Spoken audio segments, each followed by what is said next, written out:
Praticien et auxiliaire médical conventionné, vous devez, comme chaque année, remplir votre déclaration sociale en ligne. Votre déclaration de revenus 2019 doit être réalisée au plus tard le 30 juin 2020. La déclaration sociale des praticiens et auxiliaires médicaux conventionnés DSPAMC est obligatoire et commune aux URSSAF et aux caisses de retraite. La DSPAMC est obligatoirement à effectuer en ligne. Pour effectuer votre DSPAMC, rendez-vous sur le site net-entreprise.fr et connectez-vous à votre espace personnel à l'aide de vos identifiants. Vous pouvez également accéder à votre déclaration à partir de votre compte en ligne sur le site ursaf.fr. Si vous avez le statut de gérant de société, seul accès via le site ursaf.fr est possible. À partir de cet écran d'accueil, cliquez sur « Déclarer ». Prenez quelques instants pour lire attentivement les informations sur la DSPAMC. Vous pouvez ensuite cliquer sur « Débuter la saisie de ma déclaration ».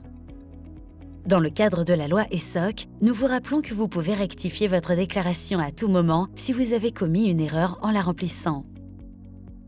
Mes options déclaratives. Pour débuter votre déclaration, vous devez tout d'abord indiquer votre situation individuelle par les choix de titulaire ou remplaçant. Ces nouvelles zones titulaires et remplaçants permettent de déterminer votre assujettissement à la contribution aux unions régionales des professionnels de santé qui s'apprécie au 1er janvier de l'année. Si vous cochez la case « Remplaçant », veillez à bien indiquer la date de votre premier remplacement en 2019. À défaut, ce message s'affiche à l'écran.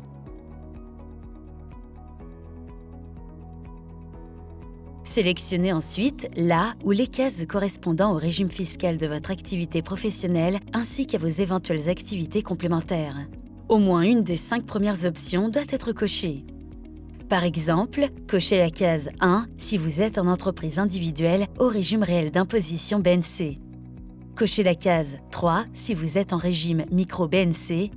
Cochez la case 5 si vous êtes gérant d'une société soumise aux impôts sur les sociétés. Ces informations vous permettent désormais de disposer d'écrans personnalisés pour votre déclaration en ligne. Seules les rubriques qui vous concernent vont être affichées. Cliquez sur « Débuter la saisie de ma déclaration ». Enregistrer ma déclaration. À cette étape, vous allez renseigner les revenus tirés de vos activités dans chaque zone apparaissant à l'écran. Indiquez le montant de votre revenu. Si le montant est négatif, cochez la case « Montant déficitaire ». Si le montant de votre revenu est nul, saisissez 0, sinon la zone s'affichera en rouge et indiquera « Valeur numérique attendue ». Vous pouvez, à tout moment, vous référer aux essentiels de la notice explicative dans le pavé bleu ou aux infobulles qui vous apportent des informations complémentaires, notamment la correspondance avec votre déclaration fiscale. Cette partie concerne les cotisations sociales versées au régime obligatoire d'assurance maladie, d'allocation familiale, de retraite et d'invalidité décès en zone J. Les cotisations facultatives versées au régime facultatif, loi Madelin, indiquez le montant global versé en zone K, puis répartissez ce montant entre les cotisations facultatives en lien avec l'activité, zone OF, et les cotisations facultatives en lien avec les autres activités, zone PF. Par exemple, si vous n'avez que des revenus conventionnés et des revenus réalisés dans des structures de soins, les cotisations facultatives sont à intégrer dans la zone OF. Les revenus de remplacement concernent les éventuelles indemnités qui vous ont été versées par la Caisse primaire d'assurance maladie au titre de congé maternité, paternité ou adoption.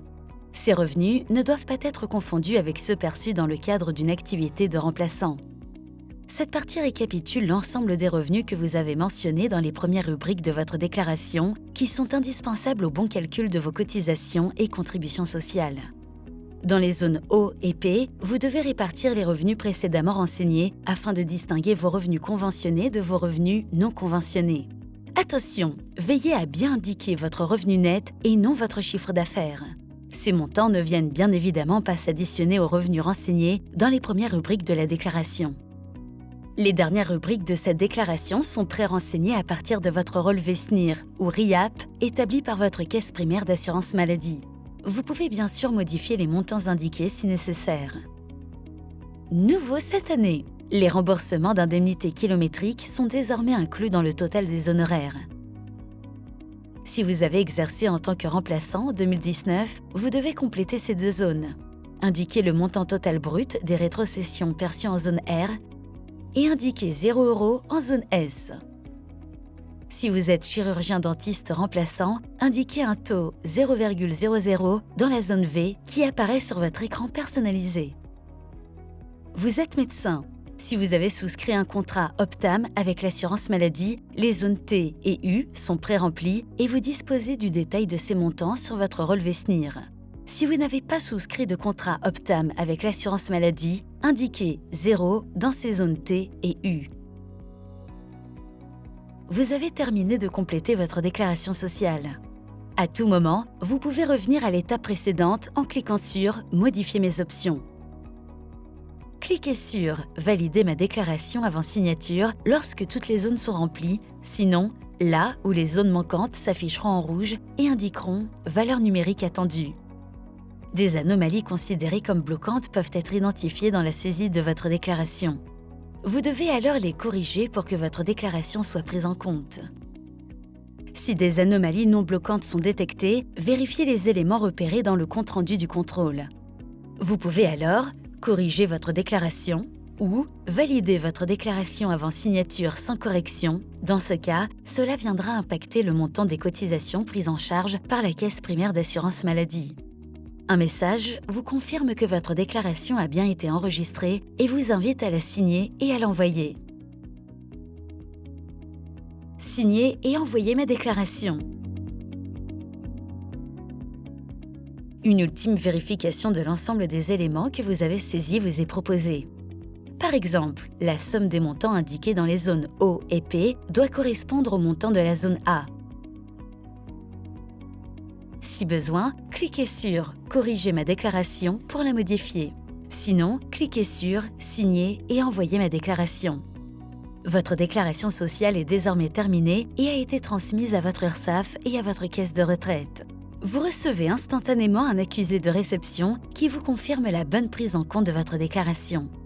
Après signature, vous conservez la possibilité de revoir votre déclaration à tout moment en cliquant sur « Consulter ma déclaration ».